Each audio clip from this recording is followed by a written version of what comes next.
অসমৰ প্ৰাথমিক বিদ্যালয় যি 100জন ছাত্ৰ ছাত্ৰী আছে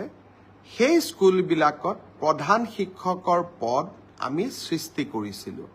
আৰু খুব কম সময়ৰ ভিতৰতে এই প্ৰধান শিক্ষক পদৰ নিযুক্তি হ'ব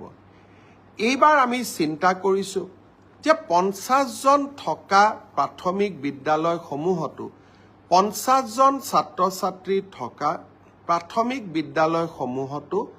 আমি প্ৰধান শিক্ষকৰ পদ সৃষ্টি কৰিব পাৰোঁ নেকি এই বিষয়ে আমি কেবিনেটত ডিব্ৰুগড়ত আলোচনা কৰিম প্ৰাদেশিকৰণৰ আইনখন সংশোধনৰ বাবেও ইতিমধ্যে আমি সংশ্লিষ্ট সকলোৰে লগত কথা বতৰা পতা আৰম্ভ কৰিছোঁ যাতে সকলোৱে এই ক্ষেত্ৰত